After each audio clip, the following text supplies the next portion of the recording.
भगवान श्री राम की नगरी अयोध्या भारत के प्राचीन नगरों में से एक है।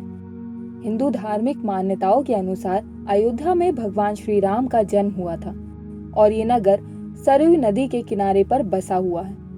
दोस्तों, कब और किसने बसाई थी ये धर्म नगरी अयोध्या, तो आइए जानते हैं इसका पूरा इतिहास।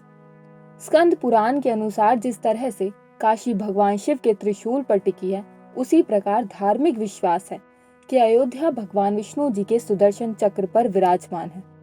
रामायण के अनुसार अयोध्या नगर की स्थापना राजा मनु द्वारा की गई थी। राजा मनु का जन्म लगभग 6673 ईसा पूर्व में हुआ था। धार्मिक मान्यता है कि मनु ब्रह्मा के पौत्र कश्यप की संतान थे। दोस्तों, आपको बता दें, जगत के रचयिता ब्रह्मा ने इस संसार में सबसे पहले मनु को उत्पन्न किया था। ये कह सकते हैं कि धरती पर जन्म लेने वाला पहला मनुष्य मनु ही था, जिससे मानव जाति का नाम मनुष्य हुआ।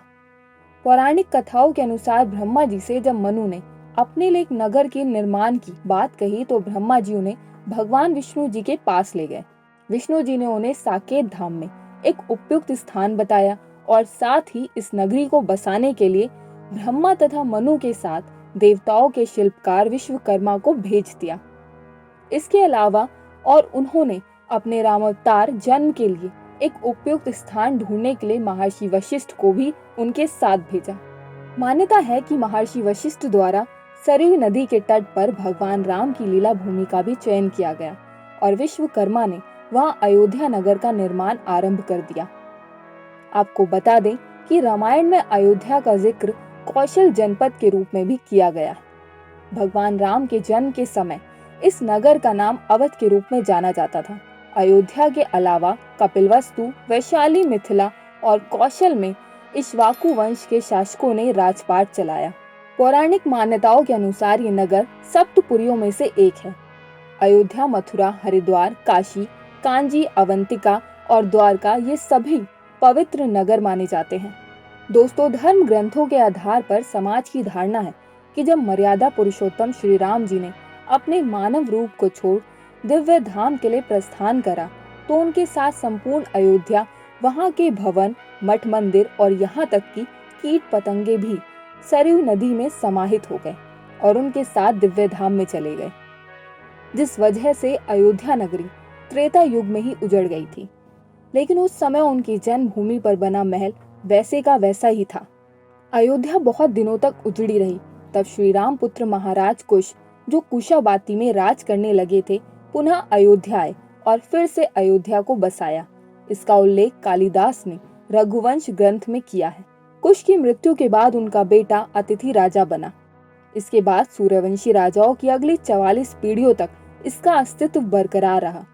इस वंश में राजा रामचंद्र जी के पिता दशरथ 63वें शासक थे। आपको बता दें, ये अग्निवर्ण इस रघुवंश के आखिरी राजा थे। महाभारत काल के युद्ध के बाद अयोध्या उजड़ सी गई थी, लेकिन उस दौर में भी श्री राम जन्मभूमि का अस्तित्व फिर भी बना रहा, जो लगभग 14वीं सदी तक बरकरार रहा। अयोध्या को सदैव अपराज्य माना गया, इसीलिए इसका आगे चलकर नाम अपराजिता पड़ा। इतिहासकारों के अनुसार ये उल्लेख मिलता है कि ईसा के लगभग 100 वर्ष पूर्व उज्जैन के चक्रवर्ती सम्राट विक्रमादित्य घूमते हुए अयोध्या पहुंच गए। थकान होने के कारण अयोध्या में सरयू नदी के किनारे एक आम के वृक्ष के नीचे वे अपनी सेना सहित आराम करने लगे। उस समय यहाँ घना जंगल हो चला था, कोई बसावट भी यहाँ नहीं थी। महाराज विक्रमादित्य को इस भूमि में कुछ चमत्कार दिखाई देने लगे। तब उन्होंने खोज आरंभ की और पास के योगी व संतों की कृपा से उन्हें ज्ञात हुआ कि श्री राम की अवध भूमि है।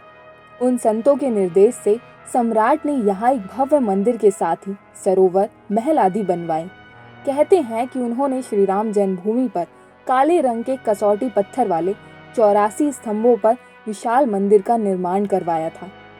इतिहासकारों के अनुसार भव्य राम मंदिर 14वीं शताब्दी तक बचा रहा। सिकंदर लोदी के शासनकाल के दौरान यहाँ मंदिर मौजूद था। 14वीं शताब्दी में हिंदुस्तान पर मुगलों का अधिकार हो गया और उसके बाद ही राम जन्मभूमि एवं अयोध्या को नष्ट करने के लिए मुगलों द्वारा कई अभियान चलाए गए। अंततः 1527 से 28 में इस भव्य मंदिर को तोड़ दिया गया और उसकी जगह बावरी ढांचा खड़ा किया गया। दोस्तों अगर आप हमारे चैनल पर नए हैं तो चैनल को सब्सक्राइब करें, लाइक करें और वीडियो को शेयर करना ना भूलें। हम ऐसे ही रोचक वीडियो आपके लिए लाते रहेंगे।